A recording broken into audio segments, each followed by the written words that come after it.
Alors, test 1, 2, 1, 2, est-ce que ça fonctionne ou pas? Oh my god! Eh bien, je suis contente. Ça fonctionne, ça fonctionne, ça fonctionne. Je vais aller sur mon Goodreads et nous allons commencer cette vidéo tout de suite. Eh bien, bonjour à toutes et à tous. Aujourd'hui, je vous retrouve dans une nouvelle vidéo. C'est pas un vlog. Applaudissez-moi, je vous en supplie. Ça fait, comme vous avez pu le voir dans le titre, je vais vous parler de mes lectures préférées de 2025. Ouais! C'est une vidéo que je voulais filmer depuis avant le nouvel an, mais que juste j'ai pas eu le temps. J'espère qu'elle vous plaira. Je vais pas vous parler de tous les livres que j'ai lus en 2025. De toute façon, j'en ai pas lu énormément. Enfin, j'en ai lu moins qu'en 2024, par exemple. Il y a beaucoup de livres. Je pense que 2025, ça a aussi été l'année où j'ai le plus d'INF de livres. Donc, ne pas avoir terminé de livres. En fait, je me suis rendu compte que c'est pas si deep et que c'est ok de pas terminer ses lectures. Quand t'es pas emballé par une lecture, ça sert à rien de persister jusqu'à la fin. C'est comme regarder un film ou une série qui te plaît pas, tu vas pas continuer jusqu'à la fin. Après, c'est un peu différent parce qu'un livre, tu l'as acheté, donc t'as peut-être envie de rentabiliser tes sous, ce qui est très compréhensible par les temps qui courent. Moi, maintenant, je me prends plus la tête. Si un livre me plaît plus ou juste j'ai pas envie de le reprendre, et ben c'est pas grave, je le termine pas et puis c'est ok. On va faire un espèce de petite vue d'ensemble globale. En 2025, j'ai lu 50 livres. La plupart ont été des romans. Vers la fin de l'année, je me suis mise à lire, moitié slash fin d'année, je me suis mise à lire des mangas et des bandes dessinées, chose que je ne faisais pas du tout avant. Moi, je lisais que des romans et c'est tout, de la fiction. J'avais pas non plus d'objectif de résolution livresque comme les années précédentes, parce que bah ça m'intéressait pas et que je veux juste lire en fait. C'est tout. Mais pour 2026, j'aimerais lire du coup davantage des romans que des essais, que de la bande dessinée slash roman graphique, que des mangas, que des romans policiers, que de la fantasy ou de la SF. Enfin, un peu vraiment toute la littérature qui existe, parce que j'ai réalisé du coup en 2025 que je m'étais vraiment cantonnée à un seul truc et je m'étais un peu ouverte à lire des essais, chose que je faisais aussi déjà avant, mais j'en lisais genre peut-être un ou deux par an, et encore c'était pas vraiment des essais, c'était plutôt des mémoires. Pour 2026, j'aimerais bien du coup lire tous ces genres littéraires. Voilà, c'est tout. Je me suis pas fixé de goal lecture pour cette année parce que j'ai réalisé que, enfin, avant j'en mettais genre 30 et en fait j'étais passé tout le temps les 30 parce que c'était un peu ma zone de confort. Je savais que j'allais lire plus de 30 livres dans l'année. Et du coup, l'année dernière, je me suis mis 50. Et en fait, genre, vers le milieu de l'année, j'avais pas dépassé la moitié. J'étais là, mais en fait, je me mettais grave la pression. Et j'étais là, mais en fait, je vais jamais dépasser les 50, ça va être horrible, etc., etc. Et je suis libraire, je suis censée lire beaucoup. Enfin bref. Donc, ça me complexait de ouf. Et cette année, je me suis dit, fuck it, je mets pas de goal. Juste, je lis. Et on verra en 2027 comment ça se passe. Ok, donc nous allons commencer avec ma première lecture préférée de l'année et qui est Sister Love de Audre Lorde pardon, et de Pat Parker aux éditions Point. C'est le premier essai que j'ai lu de l'année et c'était la première fois que je lisais quelque chose écrit par Audre Lorde et par Pat Parker. J'ai adoré. C'est pas vraiment un essai, c'est plutôt un échange épistolaire entre du coup Audre Lorde et Pat Parker, qui sont deux autrices féministes américaines, afro-américaines pardon. Et donc dans ces échanges épistolaires là, elles vont du coup discuter de leur sexualité, du fait d'être une femme noire et queer aux États-Unis au XXe siècle, de leurs problèmes, de leur vie, et j'ai trouvé ça hyper passionnant. Je trouve que c'est un bon livre si on n'a jamais lu, que ce soit du Audre Lorde ou du Pat Parker. On a une idée des thèmes qu'elles vont aborder dans leur livre. Et du coup, par la suite, j'ai lu Sister Outsider de Audre Lorde. C'est une collection d'essais qui sont écrits entre 76 et 84, pardon, 1976 et 1984. En fait, ces essais-là regroupent vraiment plusieurs thèmes dans la philosophie et dans l'écriture de Audre Lorde. La sexualité, la race. Bon, en France, le terme de race, c'est un peu compliqué. Enfin, le rapport à la race en France et aux États-Unis, c'est pas le même. Mais du coup, voilà, les thèmes de sexualité, de race, en statut social, économique, etc. Notre rapport, en vrai, dans les années 80, c'était genre, on était en plein dans le fucking capitalisme. Et donc, tous ces thèmes-là sont abordés dans ce livre-là et donc dans ces essais-là. Il y a des essais qui m'ont plus marqué que d'autres, mais overall, c'est une très bonne lecture. C'est un livre génial que je recommande à tout le monde de lire. Et si vous voulez vous intéresser au féminisme intersectionnel, je trouve que Audre Lorde, c'est une autrice parfaite pour ça. Audre Lorde et Bell Hooks, c'est genre vraiment des valeurs sûres. Sister Outsider en est la preuve. Donc voilà. Ensuite, en lecture que j'ai adorée, nous avons Les dangers de fumer au lit de Mariana Enriquez. Alors, mon amie Hélène est la plus... En fait, Hélène et Mariana Enriquez, c'est comme moi et Sally Rooney. If You Know What I Mean. Et donc, je me devais de lire du Mariana Enriquez en hommage à Hélène. Et j'ai adoré. C'est excellent. Donc, c'est un recueil de nouvelles horrifiques qui se passent toutes en Argentine. Et donc, ça va un peu explorer tout le folklore latino-américain, argentin, avec du coup cette dimension un peu horrifique, etc. Ça va être aussi très critique envers du coup cette société-là. En fait, c'est un rapport et un point de vue de la littérature différent que ce qu'on a l'habitude de voir entre guillemets en Occident. Mais vraiment, juste le livre en lui-même était vraiment incroyable. Je lis pas de nouvelles, c'était quelque chose qui me rétissait beaucoup avant parce que j'avais l'impression que c'est pas que j'avais l'impression vraiment quand quand je lis des nouvelles en général et surtout un recueil de nouvelles à la suite, les histoires que je lis avant, je les oublie ou alors je les mélange et du coup c'est pas très clair dans ma tête. Mais vraiment, la plume de Mariana Enriquez pardon, est vraiment incroyable. J'ai beaucoup aimé ce recueil-là. J'ai aussi lu plus tard dans l'année Un lieu ensoleillé pour personnes sombres, qui est pareil, un recueil de nouvelles horrifiques. Là, ça va pas uniquement se dérouler en Amérique du Sud, particulièrement en Argentine. Il va aussi y avoir des histoires qui se passent aux États-Unis, mais toujours avec des personnages latino-américains. Et c'est ça que j'ai trouvé genre hyper intéressant. Il y a quelques histoires, quelques nouvelles entre guillemets qui sont tirées d'histoires vraies. Vraiment, j'adore. Mariana Enriquez. J'ai beaucoup envie de lire Notre part de nuit, si je me trompe pas, cette année. Donc je pense que je le ferai incessamment sous peu. Mariana Enriquez est une autrice très chère à mon cœur grâce à Hélène. Si ça vous fait peur un peu de lire du Mariana Enriquez ou juste de lire de l'horreur, ça fait pas vraiment peur. C'est vraiment genre, c'est très atmosphérique, un peu gore par moment. Ça fait pas peur. Enfin, vous allez pouvoir dormir sur vos deux oreilles tranquillement la nuit. Un autre livre que j'ai beaucoup aimé lire, nous avons la bande dessinée Sibylline de Sixtine Dano, si je me trompe pas, aux éditions Glénat, qui était, ma foi, incroyable. En fait, je sais pas qui m'a marqué le plus entre les images ou le texte, juste l'histoire en elle-même. Dans Sibylline, on va suivre Raphaël qui va du coup monter à Paris pour ses études. Elle va connaître la précarité étudiante et donc pour pallier à ça, elle va décider de devenir escort girl. Ça va parler vraiment de tout ce cheminement-là. Voilà, tout ce parcours de circonstances qui ont fait que mettre en lumière en fait le destin, entre guillemets, le parcours de vie de plusieurs femmes en France ou même dans le monde qui du coup par précarité se voient forcées slash obligées de faire des choses qu'elles ne feraient pas en temps normal. En fait, la bande dessinée est vraiment incroyable et vraiment marquante. Ça se lit hyper simplement. En 1 heure, c'est plié, mais juste, genre, ça te marque. Et voilà, je la recommanderais jamais assez. Un autre livre que j'ai beaucoup aimé lire, c'est Arrête avec tes mensonges de Luc Besson. Luc Besson, pardon, est le personnage principal de ce récit. Et donc l'histoire débute quand il retourne dans sa ville natale et qu'il aperçoit l'ombre d'une personne qu'il pense connaître. Et cette personne qu'il pense connaître, c'est un garçon qu'il a rencontré plus jeune dans sa jeunesse et dont il est tombé fou amoureux.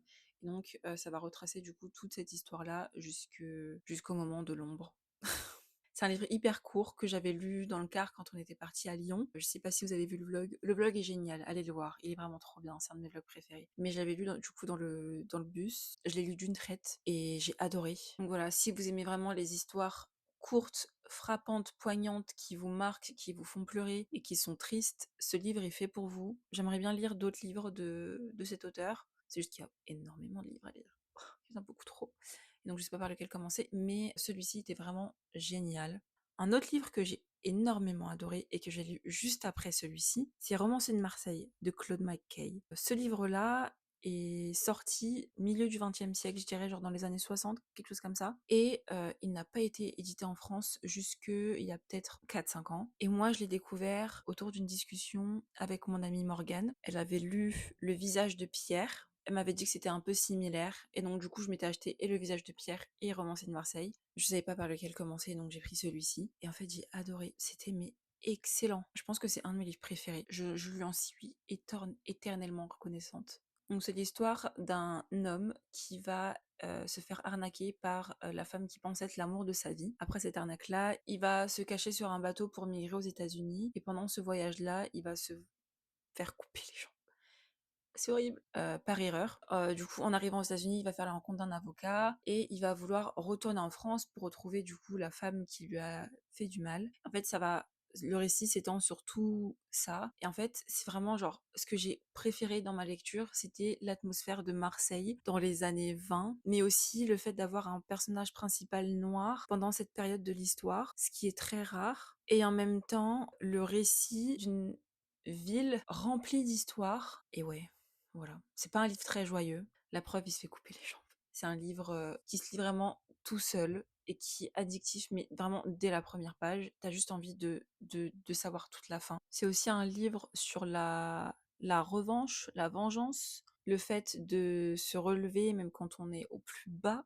Et je trouve que je préfère lire ce genre de livre-là que lire des livres de développement personnel. Je trouve que c'est beaucoup plus inspirant, incroyable, vraiment une pépite. Ensuite, en prochain livre que j'ai beaucoup aimé lire, c'est Splendeur et misère des groupies de Sophie Bénard. Et donc, c'est un essai, celui-ci, qui va analyser le phénomène de la groupie depuis le plus tôt qu'on peut le retracer dans l'histoire. Ça va un peu déconstruire ce mythe des groupies, le fait que les femmes soient des immenses groupies alors que les hommes le sont tout autant. Et ça va vraiment allier plein d'éléments de pop culture. L'autrice qui a écrit cet essai est une grosse groupie de Ed Sheeran par exemple, mais elle va aussi parler du coup des groupies de K-pop, de Justin Bieber, des One Direction, etc. C'était vraiment comme lire un essai vidéo. Je sais pas si vous aimez regarder ce genre de vidéos sur YouTube. Moi je sais que j'adore regarder ce genre de vidéos. Et ben c'était un peu la même chose mais en format livre, hyper intéressant. Je trouvais que quand même il y avait des éléments qui manquaient et qu'il y avait une espèce de dimension sociologique qui était moins présente. J'avais l'impression que ça faisait un peu plus office de témoignage que de vraiment essai sur ce sujet-là. Mais c'était vraiment très intéressant et je me doute pas qu'il y aura plein d'autres livres sur ce thème-là dans les mois, voire années à venir. C'était une très chouette lecture. C'est pas un thème qu'on a l'habitude de voir, de traiter et de parler dans la vie de tous les jours. Donc voilà. Et moi qui suis une fangirl, ça m'a fait beaucoup de bien de lire cet essai. Donc voilà, je voulais l'inclure dans cette vidéo. En prochain livre, nous avons Lever de soleil sous la moisson, le 5e tome des Hunger Games, mais techniquement le 2e. Et c'est le livre sur Haymitch. En fait, j'ai genre pas les mots pour décrire les émotions que ce livre m'a fait traverser. Incroyable, incroyable.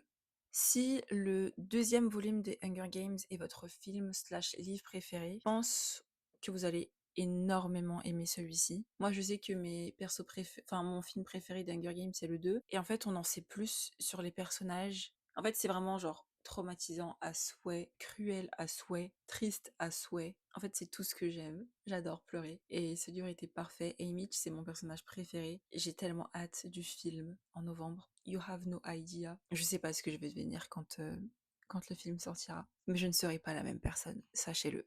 En mention honorable, j'ai L'heure de l'étoile de Clarice Lispector, pardon, que j'avais lu en anglais, du coup en Penguin version. J'ai un problème avec les livres que je lis. Je sais pas si vous avez remarqué, je vous fais pas forcément des résumés pour tous. C'est parce qu'en fait, quand je lis un livre, même si je l'ai beaucoup aimé, je ne me souviens plus de ce qui se passe à l'intérieur. J'ai genre vraiment des gros trous noirs. Je sais pas pourquoi. Mais du coup, c'est aussi le premier Clarice Lispector que j'ai lu, et c'était celui qui me tentait le mieux. Est-ce que je pourrais vous en parler? Plus du tout, parce que je ne me souviens absolument plus de ce qui se passe. Je sais qu'il est à moitié autobiographique et à moitié fiction, et que ça se passe du coup au Brésil, mais je ne saurais pas vous en parler. Et je suis vraiment désolée, mais j'adore Clarice Lispector, et j'ai prévu de lire Agua Viva. Voilà.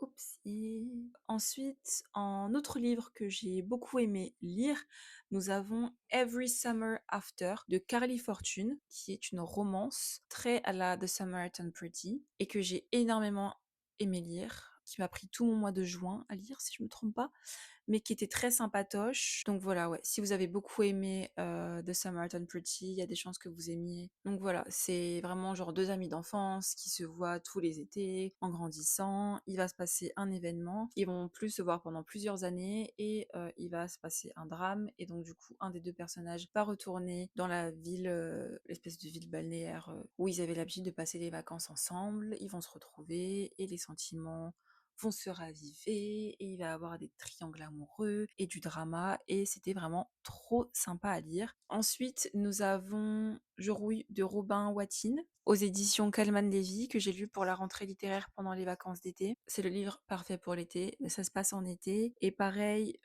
là on est du point de vue du coup d'un garçon qui habite dans une ville très touristique et donc une ville qui vit entre guillemets l'été et morte entre guillemets le reste de l'année et donc tous les étés il va avoir cette fille qui va venir et dont il va développer des sentiments amoureux. Ils vont pendant leur dernier été, puisque c'est leur dernière année en tant que lycéens et après ils vont partir en études supérieures, ils vont sortir ensemble et vivre une histoire d'amour plutôt chouette et cool. Ce livre-là, du coup, va explorer un peu toute cette dimension-là de la fin de l'adolescence, du début de l'âge adulte, entre guillemets, mais pas tellement, toutes les insécurités qu'on peut avoir, que ce soit en amour, en amitié, avec soi-même, avec la vie en général. C'est un livre hyper immersif, qui se lit hyper rapidement. Moi, je l'ai lu en 2 après-midi. C'est son premier livre et je trouve que on dirait pas. C'était vraiment très sympa à lire. J'ai beaucoup aimé. Ouais, si vraiment, genre, vous êtes nostalgique de l'été et que vous avez vraiment, genre, ce besoin, cette volonté d'être dans un mood vraiment très estival, mais très chill, un peu à la Mektoub My Love.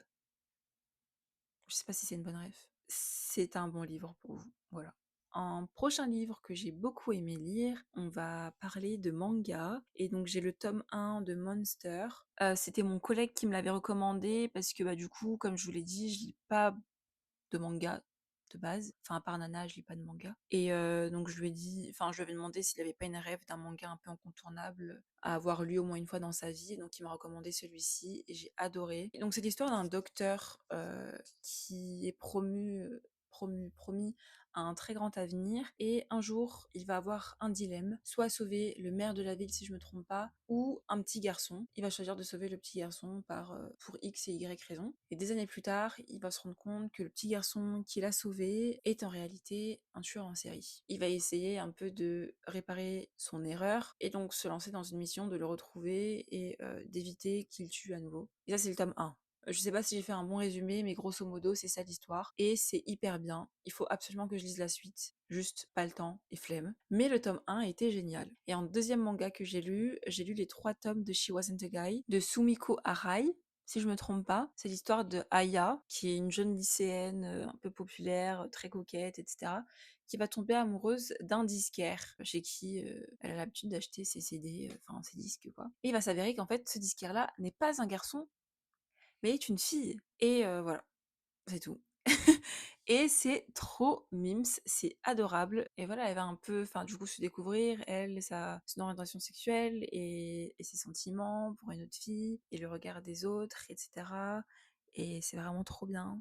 J'adore. J'ai hâte du tome 4. Notre lecture que j'ai adoré lire, nous avons le dernier tome en date de Truly Devious de Maureen Johnson, qui est Nine Liars. Ce livre-là se passe en Angleterre. Je vais pas vous spoiler, je vais vous le dire dans les grandes lignes. Ce livre-là se passe en Angleterre, donc Stevie et toute sa bande de potes vont se retrouver en Angleterre. Ils vont essayer du coup de résoudre un meurtre qui a été commis dans les années 90, un meurtre qui s'est déroulé en huis clos entre une troupe de jeunes lycéens qui faisaient du théâtre dans une maison de vacances. Incroyable.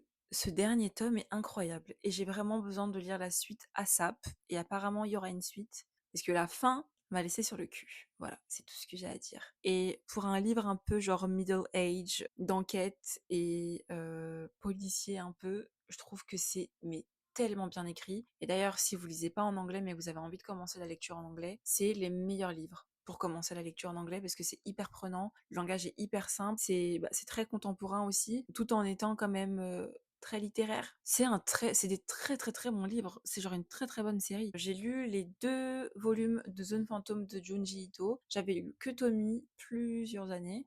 Il y a peut-être 5 ans de ça. Et donc, j'étais vraiment dans mon éra en octobre, novembre, dans mon éra film d'horreur. Voilà, je me suis enchaîné les 6 films de la saga Saw. J'en avais pas assez, donc du coup, j'ai lu les 2 volumes de Zone Fantôme de Junji Ito, que j'ai adoré. J'ai préféré le deuxième au premier quand même. Enfin, c'est de l'horreur, mais après, je le conseillerais pas à un gosse de 13 ans. Mais c'est pas, enfin, pareil, vous pouvez dormir tranquille. Enfin, c'est plus gore et dégueulasse. Et ouais, ça mêle un peu horreur et folklore japonais, légende urbaine japonaise. C'était trop bien. Et ensuite, j'ai lu 2 bandes dessinées de Myriam Mal. La première, c'est Adieu triste amour aux éditions La Ville brûle. Et le deuxième, c'est Le problème avec les fantômes aux éditions Glénat. Et donc dans Adieu triste amour, je me rappelle plus du prénom du personnage principal, mais c'est une jeune fille qui vit du coup avec son copain et il va se passer un truc, un événement qui va faire qu'elle va le quitter et quitter toute sa vie avec lui, mais sa vie en général, et juste partir et reconstruire sa vie à zéro. Elle va rencontrer des personnes beaucoup plus saines pour son environnement, pour sa vie, et ça va du coup parler de tout ce cheminement-là, du deuil, d'être avec une personne qu'on aime, qui était pas très sympa par le passé mais qui a grandi, qui a mûri, qui a changé maintenant, mais du coup, est-ce qu'on pardonne, est-ce qu'on accepte les erreurs de la personne qu'on aime, qu'elle a pu faire dans le passé, et si oui, quelles sont les limites, enfin bref. C'est vraiment genre hyper, c'est des thèmes hyper complexes, mais qui ont été hyper simplifiés et qui se lisent hyper facilement dans cette bande dessinée-là, et je trouve que par le biais du roman graphique, c'est une trop bonne idée, et c'est trop bien, et moi ça m'a fait réaliser plein de trucs. Donc vraiment, genre j'ai vraiment beaucoup aimé, et dans Le problème avec les fantômes, c'est un peu la même vibe, sauf que là, ça va être question de deuil, comment faire le deuil d'une personne qui a beaucoup compté pour nous. Mais du coup, comment faire le deuil d'une personne qu'on a énormément aimée dans sa vie, et en même temps, pallier à ça, du coup, notre amitié avec des gens qui ont été amis avec cette même personne-là, et du coup, les différents acheminements qu'on peut avoir dans le deuil, et le fait que bah, du coup, le deuil, on le fait pas de la même manière. C'est vraiment genre trop bien écrit, trop bien fait, j'explique trop mal. C'est hyper, en fait, ces deux bandes dessinées là, au-delà du fait que genre c'est vraiment des thèmes hyper tristes et assez lourds et compliqués à aborder, c'est hyper réconfortant et ça te rassure et t'as l'impression qu'on te fait un câlin tout le long de ta lecture. Et en fait, c'est ça que j'adore avec ces deux bandes dessinées là de Myriam Mal. Et ensuite, j'ai lu les deux premiers tomes de Magnolia Parks. Le premier tome c'est Magnolia Parks et le deuxième c'est Daisy Hayes. C'est vraiment Gossip Girl par excellence. Désolée, je me suis craqué les doigts. C'est Gossip Girl par excellence, Gossip Girl mais londonien. C'est hyper toxique, hyper cringe, hyper... En fait, je pourrais trouver tous les défauts possibles et imaginables, mais je pourrais vous dire juste une seule truc, c'est addictif à souhait, et t'as juste envie de savoir ce qui se passe après, et après, et après, et après, et après, et après. Et en fait, c'est vraiment trop bien, genre. Je sais pas ce qu'elle a mis dans ses livres, Jessa Hastings, mais c'est excellent. J'ai tout le reste de la... Merde, on voit pas. J'ai tout le reste de la série, genre là. Et ben j'ai trop hâte de lire la suite. Voilà. C'est hyper hétéronormé, un peu moins dans le 2 parce qu'il y a un personnage qui est gay, mais... mais c'est vraiment trop bien. J'aime vraiment beaucoup cette série. Et voilà, je me suis beaucoup reconnue en Magnolia, que ce soit dans son rapport avec elle-même, avec les autres ou en amour. Du coup, en fait, je pense que dans cette série-là, enfin dans cette saga-là, il y a forcément un personnage auquel on s'accroche, on s'identifie, ou juste on s'attache, que ce soit de près ou de loin, et c'est génial. Voilà. Et un dernier livre que j'ai lu, bon, techniquement c'est Daisy Hates, mais le dernier livre dont je vais vous parler aujourd'hui dans cette vidéo, c'est encore une bande dessinée, et c'est la bande dessinée Mes 14 ans, et en fait c'est la retranscription d'un podcast, je sais plus si le podcast est toujours en ligne ou pas, faudrait que je vérifie. Aux dernières nouvelles, le podcast n'existait pas, mais du coup c'était un podcast qui portait le même nom que la bande dessinée, et en gros, Lucie, pendant le confinement, débarrassait son grenier chez elle. Elle est tombée sur son journal intime de quand elle avait 14 ans. Et donc, elle en a décidé d'en faire un podcast parce que c'est l'année où elle a découvert plein de trucs par rapport à elle, notamment bah, du coup les relations amoureuses, sa sexualité, son rapport au corps, sa vision du monde, son rapport à la famille, etc. Et donc, le podcast était hyper bien réalisé et bien construit. Et la bande dessinée, du coup, en fait, c'est vraiment genre le podcast, mais en format papier physique. La bande dessinée est sortie il y a plusieurs années de ça, et moi en fait genre j'avais pas les sous pour l'acheter à l'époque, donc du coup je l'ai pas acheté et j'y ai pas repensé depuis, jusqu'au jour où je suis allée au salon du livre en tant qu'exposante avec ma librairie, et en fait juste à côté de mon stand il y avait le stand Gallimard, et juste vraiment en face je tournais la tête et il y avait genre vraiment la bande dessinée en face de mes yeux, et je me suis dit c'est un signe pour que je l'achète. Donc je l'ai acheté et je l'ai lu durant la semaine qui a suivi et j'ai adoré. C'est en fait cette bande dessinée est très chère à mon cœur parce que quand j'ai découvert le podcast, c'était vraiment genre un moment très important de ma vie aussi, où j'ai fait des choses plus ou moins bonnes. J'ai beaucoup aimé, je l'ai enfin cette bande dessinée, je l'ai enfin lue et j'en suis très fière. Et voilà, c'est tout pour mes lectures préférées de 2025. Il n'y a pas énormément de livres de rentrée littéraire ou autre parce que j'en ai pas énormément lu. En fait, c'est pas des livres qui m'ont plus marqué que ça. Et du coup, j'ai réalisé qu'en fait, les livres que je préférais lire, c'était les livres que je choisissais de lire de mon plein gré et pas des livres que je me sentais obligée de lire parce qu'ils sortaient dans l'année et que bah du coup, de par mon métier, je suis obligée de les vendre, je suis obligée de les vendre parce que bah du coup ils sont sortis et qu'il faut vendre des livres quand on est libraire. J'espère que cette vidéo vous aura plu. Je suis vraiment désolée s'il y a beaucoup de dans la vidéo. C'est pas de ma faute, je fais pas exprès. Mais voilà, je vous fais plein de gros bisous et je vous dis à la prochaine. Bye!